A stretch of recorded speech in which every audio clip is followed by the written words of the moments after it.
Hey guys, welcome back to my seasonal 7 series where I do 7 videos in 7 days leading up to and themed around the spring equinox.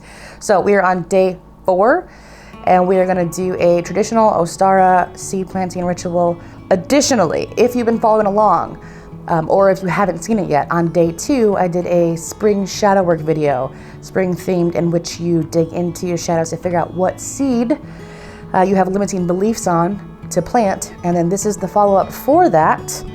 So if you saw that, this is the follow-up. If you haven't, maybe go watch it. Anyways, without further ado, let's get into it. Soon you're on your way. Promise me that you know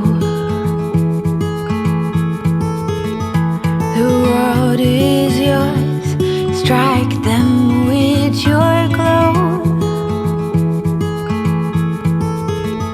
Go on now. Be good, be fine. Live your life, dream big, don't forget to be kind. Live, it's your life. All right, first thing you want to do is prepare for your ritual. Now, if you are a seasoned practitioner, then you probably know how to do that. You're probably good, that's fine. If you're new or if you just want to see how I do it, I have a whole video on the 7 steps that I take to prepare for my ritual work. I'll put it in the box below, and also I'll put a card right here. Next thing you want to do is actually set up your actual ritual space. Now, this is creative expression. Do whatever you want to do. It's up to you. That being said, I would recommend bringing in some spring items like flowers or beeswax or whatever makes you feel like spring. Also, personal totems are great. Key items you're going to need to do this ritual: paper, pen, planting pot, seeds you're going to plant. And on that note, depending on what you're trying to manifest, you may want to choose a seed or an herb or a plant that is associated with that intent to further strengthen what you're doing. And then as another option, you can decorate, paint your pot, put sigils on it, write your intention on it, whatever you want to do. Get creative, feel free to go crazy. Optional as well is a crystal to bury with your seed, or just to put in the pot itself. Now, again, you may want to look into crystals that are associated with your intended seed and intention, or clear quartz works for everything. After that's all done, you want to start cleansing your items. You can just use smoke to cleanse them, and whatever smoke works for you. If you have an incense, cool. If you have copal like I have here, cool. I also have Palo Santo right here. I've got a eucalyptus smudge. Do whatever feels right to you. But you're going to want to charge, or you're going to want to cleanse your pot, your paper, your pen, your seeds, all the things, okay? You're also going to want to grab dirt, which I have here, and water, which I have here and here. This is like a spritzer, this is a watering can. Moon water or river water will also be an additional empowerment if you want to get extra with it. Now, your space is set up, everything's cleansed, you're ready to go.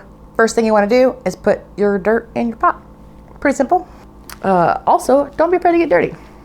Get a little earth on your hands, it's fine. After you've got your dirt in your pot, everything's good to go. Next thing you want to do is write. Now, I have a piece of paper here. This is gonna be too much because we're gonna burn this. And if you're new here, we burn a lot of shit in this channel. I like it, it's fun. This is gonna be a lot to burn. So I'm actually gonna write your intention on the paper and then take your seeds and put them on top of it. Now there are gonna be exceptions to that. If you're planting something that has the tiniest little flaky flake seeds, maybe don't do that. Trust your judgment on that one. That being said, for demonstration, I'm actually gonna plant sage.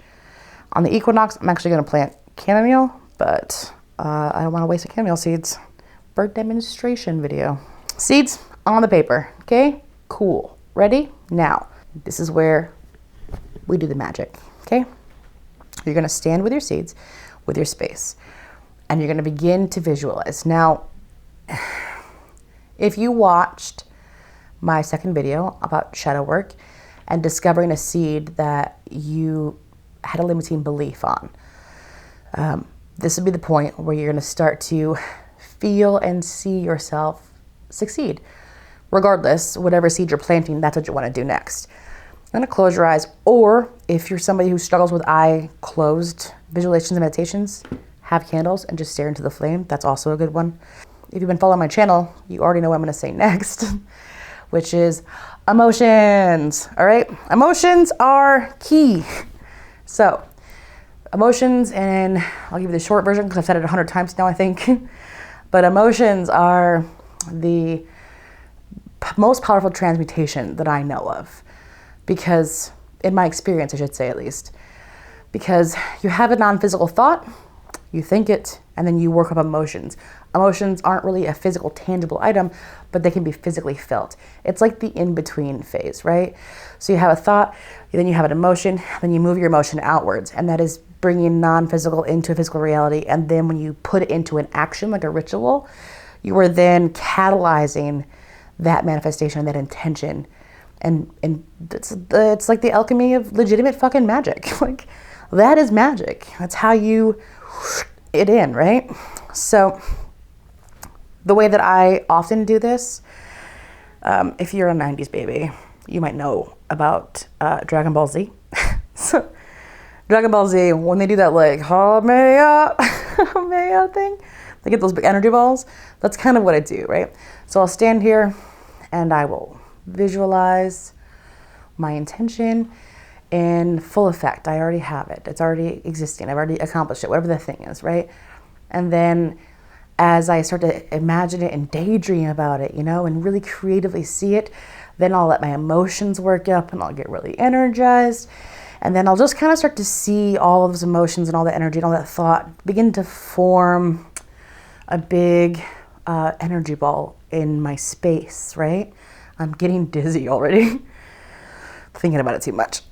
So I'll visualize it in the space, and then once it's reached its climax, I should say, when it's like full and it's like you've got static, you got goosebumps, and it's filling your space, when you can get it to that point, then I will condense it and force it down into whatever it is I'm charging. So in this case, it's going to be the seeds.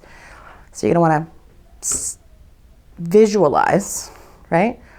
Feel it, and do this for as long as you can. Like, get lost in your daydreams. Have a good fucking time with it. Like, just see it. Like, yeah, feel it. Like, enjoy it. Love it. Feel gratitude for it. Like, get wrapped up in it, you know?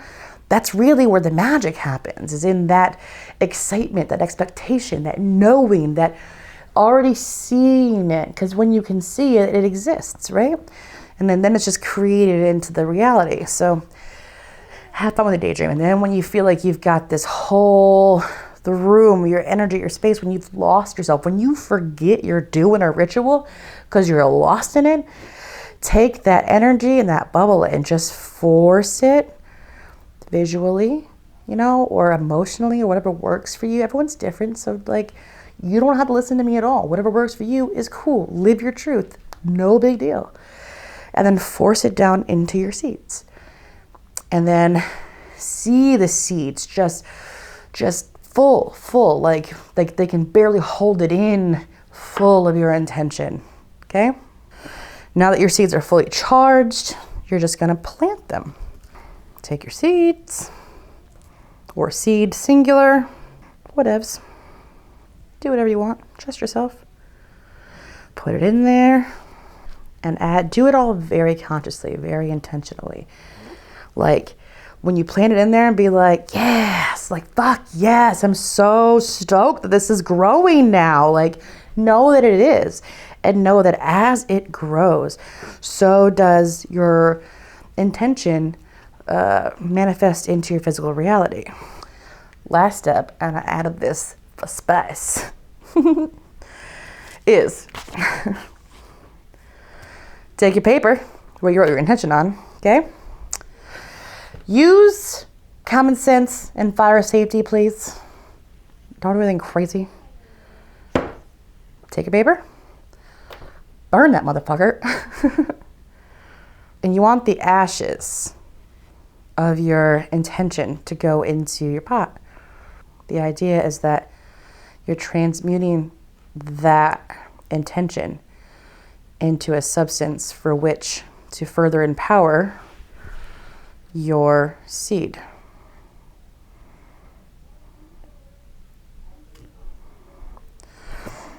Now you have a pot's on fire. Don't use plastic pots for this. Be careful. Use common sense. Fire safety. Don't blame me if you set your shit on fire. That's all I'm saying. I lied. My bad. The burning of the paper isn't the last step. As your last step, you're gonna want to, and this is an excellent time if your shit's on fire, water your seed. Moon water or river water, super helpful. Whatever you have is totally fine. But know that as you water it, you are nurturing it into fruition. Next thing you do is fucking give gratitude. Just be grateful and just say thank you to whatever you believe in, whatever works for you, whatever feels good to you. Give gratitude, give thanks, and nurture your seeds and watch them grow. Talk to them, name them, love them. I love talking to pretty much anything. My daughter is very annoyed with me for talking to literally anything. Trees, inanimate objects, whatever. I name it, I talk to it, it's a good time. Name your plant. Talk to your plant. You can name your plant after yourself, and then you're like almost programming your subconscious when you talk to it by your own name. You can do whatever you want, but take care of it and love it and give gratitude for it. As a reminder, we are on day 4 of 7 of my seasonal 7 series. Still 3 more to go, so if you're not subscribed, hit that button. And if you appreciated my content, then likes, comments, subscribes help me. It just helps me, and I appreciate when you do that. And additionally, don't forget to follow me on Instagram and Twitter. Happy Ostara or Spring Equinox. I really hope that every one of you grows a beautiful seed and lives your best fucking life in 2021. Let's do this, guys.